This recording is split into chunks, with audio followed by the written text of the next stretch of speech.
मीठे buns, pastries और patties किसको नहीं पसंद। पर क्या हो अगर बन्स और पेस्ट्रीज बनाने वाली बेकरी आपकी जान ले ले।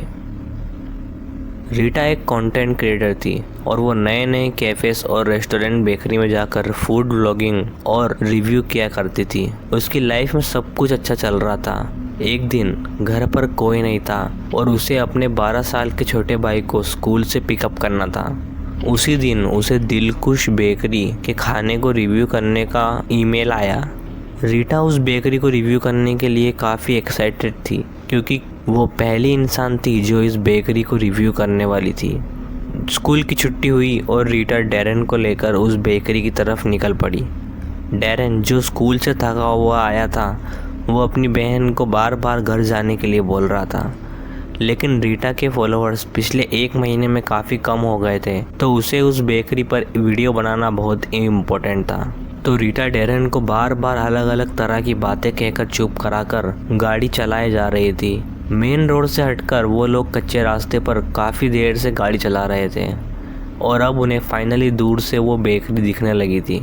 डैरेन जो कब से गाड़ी में इधर उधर हो रहा था, उस बेकरी को देखकर शांत हो गया। रीटा ने गाड़ी रोकी और डैरेन के निकलने के लिए दरवाज़ा खोला, लेकिन डैरेन उतरने को बिल्कुल भी तैयार नहीं था। रीटा ने उसे बेकरी में मिलने वाले पेस्ट्रीज का लालच भी दिया, पर डैरेन सीट पर जम सा गया था और बस बेकरी के दरवाजे पर घूर घूर कर देख रहा था। रीटा ने उसे ज़ोर से हिलाया तो उसके बाद वो रीटा की तरफ देखकर ज़ोर से रोने लगा और घबराते हुए कहने लगा कि बेकरी तक आते आते उसे कई बच्चे दिखाई दिए और उन सभी बच्चों के कपड़े खून से सने हुए थे। डैरेन ने रीटा से कहा कि अब वो बच्चे बेकरी के गेट के सामने खड़े हैं और उन्हें अंदर जाने से मना कर रहे हैं। रीटा को समझ आ गया कि ये कुछ और नहीं बल्कि पिछली रात देखी हॉरर फिल्म का नतीजा है, और उसने अपने भाई की एक न सुनी और उसका हाथ पकड़कर उसे बेकरी की तरफ ले जाने लगी और वो लोग दरवाजे से अंदर आए तो उस बेकरी में कोई भी नहीं था। तभी एक बूढ़ी आंटी आई और उन्होंने डैरेन को एक मीठा बन दिया। बन हाथ में आते ही रोता हुआ डैरेन अचानक शांत हो गया और बन को मज़े से खाने लगा। तभी पीछे से एक बूढ़े अंकल की आवाज़ आई जिसने रीटा को वेलकम किया और कहा कि अगर वो परेशान हो रही है तो उसके भाई डैरेन के लिए अंदर प्लेइंग एरिया है जिसमें बहुत सारे बोर्ड गेम्स हैं। ये सुनकर रीटा खुश हो गई कि वो डैरेन को बिज़ी कराकर वो अपनी वीडियो बना पाएगी। रीटा ने डैरेन का हाथ पकड़ा और आंटी के पीछे पीछे जाकर डैरेन को प्लेइंग एरिया में छोड़कर आ गई।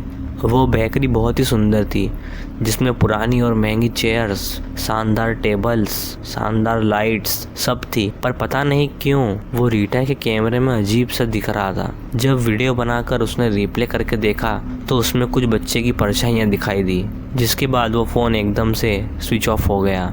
रीटा को ये बहुत अजीब लगा, लेकिन इससे पहले वो कुछ सोच पाती, वो बूढ़ी आंटी आई और रीटा को बड़े प्यार से बिठाकर उन्होंने उसके सामने कुछ चॉकलेट पेस्ट्रीज रख दी। उन चॉकलेट पेस्ट्रीज जैसी सुंदर पेस्ट्रीज रीटा ने पहले कभी नहीं देखी थी और उन पेस्ट्रीज को देखकर पहले जो भी हुआ उसे भूलकर रीटा उस फोम जैसी पेस्ट्रीज को खाने लगी। रीटा उन पेस्ट्रीज को खा ही रही थी कि तभी उसके सामने अंकल और आंटी एक बड़ी सी प्लेट लेकर आए। इतनी बड़ी प्लेट देखकर रीटा को लगा कि इसमें कोई स्पेशल डिश होगी, पर जब उन्होंने ढक्कन हटाया तो उसमें से 2 बड़ी पैटीज निकली जिसको अंकल आंटी दोनों ने दिल खुश फैक्ट्री की स्पेशल मीट पैटीज बताया। रीटा को पैटीज देकर वो दोनों वापस किचन में चले गए। रीटा ने उस पैटी की एक बाइट ली और सट से अपनी बड़ी मीट पैटी ख़त्म कर ली।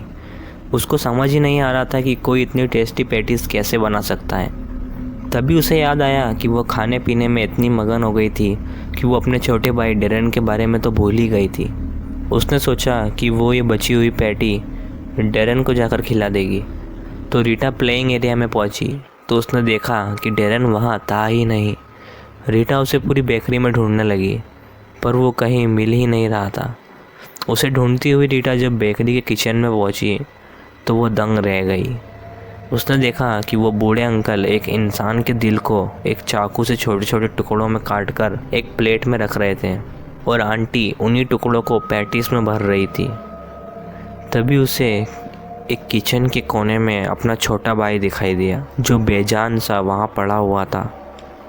उसकी पूरी छाती पर कट्स लगे थे ऐसा लग रहा था कि उसकी छाती खोलकर उसका दिल निकाला गया है। रीटा को अचानक ये रियलाइज़ हुआ कि वो अंकल जिस दिल को काट रहे थे वो किसी और का नहीं बल्कि उसी के भाई डेरेन का था।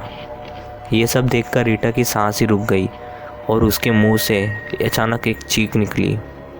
तभी वो दोनों बूढ़े अंकल आंटी रीटा की तरफ मुड़े और रीटा को देखकर एक क्रीपी तरह से हंसने लगे। रीटा घबरा उठी और जल्दी से बेकरी से बाहर निकली। जैसे ही उसने उस बेकरी से अपनी कार निकाली तो उसे गाड़ी के रियर व्यू मिरर में कई सारे बच्चे की आत्मा दिखी। सबकी छाती पर बहुत सारे कट्स लगे थे, लेकिन जब उसने ध्यान से देखा तो उन बच्चों में से एक उसका छोटा भाई डेरेन था।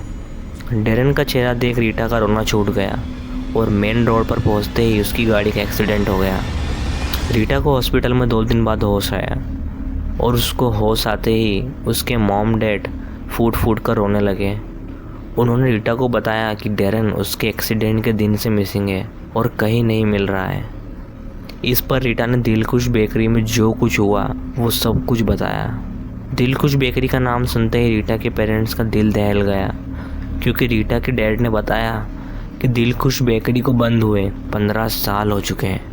उसके ओनर्स छोटे बच्चों का दिल निकाल कर खाते थे और एक दिन किसी ने उनके खिलाफ़ कंप्लेन कर दी और उसी के चलते दोनों ने अरेस्ट होने के पहले आत्महत्या कर ली और वो बेकरी सदियों के लिए एक वीरान खंडर बन गई। रीटा ये बात सुनकर बिल्कुल शॉक्ड हो गई। उसे इस बात पर तब तक यकीन नहीं हुआ जब तक वो अपने मॉम डैड के साथ बेकरी की जगह पर वापस नहीं चली गई। उस बेकरी की जगह वाकई एक खंडर हुआ घर था, जिसे देखकर रीटा की रूह कांप गई। उस दिन के बाद से रीटा ने फूड व्लॉगिंग ही छोड़ दी। अपने छोटे भाई का दिल खाने से लेकर अपने छोटे भाई को खोने का दुख शायद ही उसके मन से जा पाएगा। सो ये थी हमारी आज की स्टोरी। अगर आपको स्टोरी पसंद आई हो तो वीडियो को लाइक करना एंड चैनल को सब्सक्राइब करना। इसी तरह हमसे जुड़ रहना। मिलते हैं नेक्स्ट वीडियो में।